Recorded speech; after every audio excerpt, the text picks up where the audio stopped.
মালদা জেলার সুজাপুর ব্লকের বাকুলপুর এলাকায় আজ ব্যাপক উত্তেজনা ছড়ায় ভোটার তালিকা থেকে নাম বাদ পড়া নিয়ে।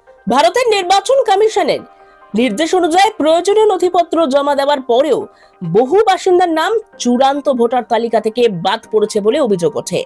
এমনকি অনেকের দাবি তাদের বাবার নাম 2002 সালের ভোটার তালিকায় থাকা সত্ত্বেও তাদের নাম অন্তর্ভুক্ত করা হয়নি এবং অনেক ক্ষেত্রে হিয়ারিং বা শুনানির কিছুই আসেনি, তারপরেও ভোটার তালিকা থেকে নাম মুছে দেওয়া হয়েছে।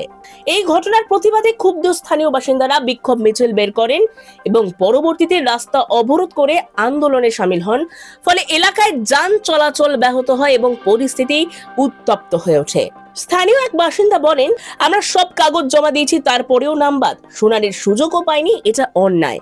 আরেকজনের অভিযোগ, আমাদের পরিবারের পুরনো রেকর্ড থাকা সত্ত্বেও নাম কেটে দেওয়া হয়েছে, আমরা এর সঠিক তদন্ত চাই। বিক্ষোভকারীরা দ্রুত সমস্যার সমাধান এবং পুনরায় যাচাইয়ের দাবি জানিয়েছেন। ঘটনাস্থলে প্রশাসনের পক্ষ থেকে পরিস্থিতি নিয়ন্ত্রণে আনার চেষ্টা চলছে। স্থানীয়দের স্পষ্ট বক্তব্য, যতক্ষণ না এই সমস্যার সমাধান হচ্ছে ততক্ষণ আন্দোলন চালিয়ে যাওয়া হবে।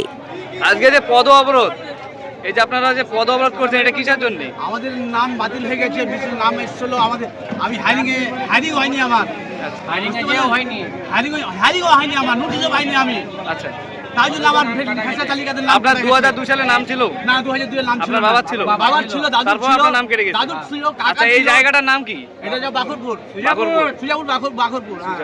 আচ্ছা, আপনারা কি চাচ্ছেন? আমাদের আমাদের নাম যদি আগে ভোটার, আগে তারপরে ভোট। মোহাম্মদ ইসা শেখ। আপনার নাম? আব্দুল মোমিন। আচ্ছা, আজকের এই পদ অবরোধটা কিসের জন্য? ভোটার লিস্টে নাম কাটার জন্য। আপনার 2 সালে নাম ছিল? আমার বাবার ছিল। আপনার বাপ দাদা সবাই নাম আছে, তবু আপনার নাম কেটে গেছে। নিজস্ব প্রতিবেদন, জনতার কণ্ঠ।